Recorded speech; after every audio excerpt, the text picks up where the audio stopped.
All right, Jaws. So if you don't know, I'm doing every Spielberg movie, one every month. Last week I did Sugarland Express. This one I did Jaws. Um, Now for Jaws, I actually got to go see it in theaters when they had it playing back in theaters. The rest of these I've been watching at home. This one is such a cool experience to see in the theaters. I've actually let me talk about this for a minute, and then we'll get into the actual view of the movie. Um, Jaws is a movie that I've seen 3 times in theaters in 3 different formats. So the theater I work at, we have like a faux kind of IMAX. It's not like a real legit IMAX. It's they call it like MPX. It's a like a layman's version of IMAX. But I've seen it in IMAX. I've seen it in 3D. So it's just cool to see in all the formats. Um, and actually, when I saw it in IMAX and 3D, both times I saw it, I got to see it with people who'd never seen the movie before. Which, if you can believe, that's crazy that people haven't seen this movie. This is a 50-year-old movie, you know, uh, and and I think the fact that I'm still shocked that there's people who haven't seen this movie, even when right now I'm acknowledging to you this movie's 50 years old, I think is a testament to how fucking incredible this movie is. And I actually do want to review all the Jaws sequels at some point. I'm not going to do that soon. At least, not that I know of. I should have done it before the re release came out, but, there's always so much stuff coming out. Anyways, this is just a really cool, experience to see it in the theaters, and it was just really special. And honestly, if I had time, I'd probably go see it a third time in the theaters, but I do not, or fourth time, I mean. But I do not have the time. I got lots of stuff going on this week. But I do love me some Jaws, so let's get into this review. So this is crazy. When I went to go see this in the theater, Spielberg actually started with this little anecdote talking about how he had only had 2 films to his credit of note. Well, one film of note when this movie got made, and he thought he was never going to work again. And that film was, of course, the Sugarland Express. He had made a previous film before that, Duel, but it was like a TV movie, wasn't really anything special. So he didn't really ever think he was going to work again. And this movie came out, made history, and became the first blockbuster.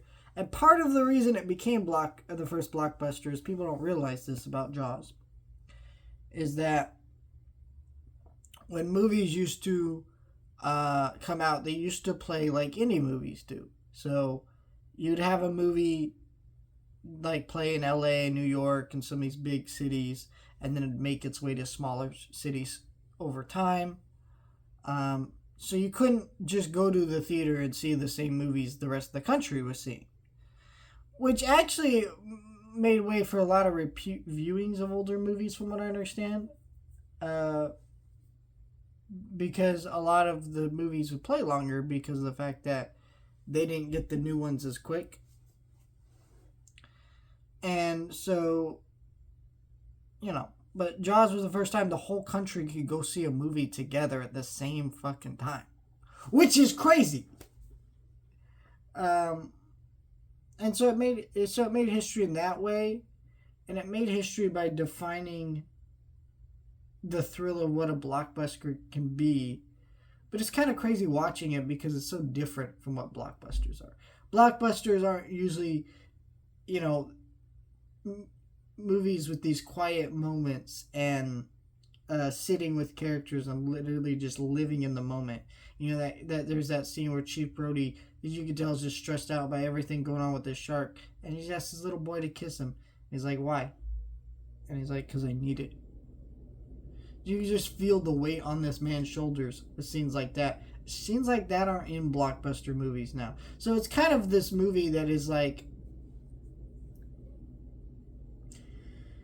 it's like the peak of the 70s, because if you don't know, like, 70s was a whole new wave of directors. Spielberg coming in there, Coppola, and all these names that were just changing the industry completely. I mean, the game was changing. We had Rocky and all these game changing, breaking, so subversive different styles of movies.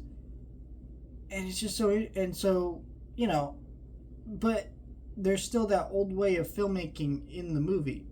A lot of what Spielberg's direction is and a lot of his filmmaking techniques are old school filming techniques, but made new and fresh in such a different style movie that had been ever made before. And so it just, that was what was so special about the 70s era of directors, and really just what was so special about Spielberg, because he's still kind of doing that thing and bringing his own fresh style to all these different movies he still makes today. And so, yeah, it's just amazing. And, you know, I love Quint in this movie. I love Matt Hooper. I love all these characters. And, yeah, I never really realized how accurately they really do capture the idea of a town in distress and just the anxiety of dealing with that many people and city problems. It really is that stressful. I've seen that in my own town. Certain things go on, and, you know, protests and things like that. It's very interesting with that mindset now that I'm watching it. And, you know, gotta talk about the issues they have with Bruce the Shark. That thing fell apart all the time and never really worked right, but you can hardly tell because that shit is epic in this movie. And I think the shark still looks great. There's like one or two shots I'm like, it looks a little whatever. But for the most part, it looks fucking incredible. I mean, you know, Spielberg hated working with the underwater stuff. It didn't ever really work out, but I mean, you can hardly tell in the finished product.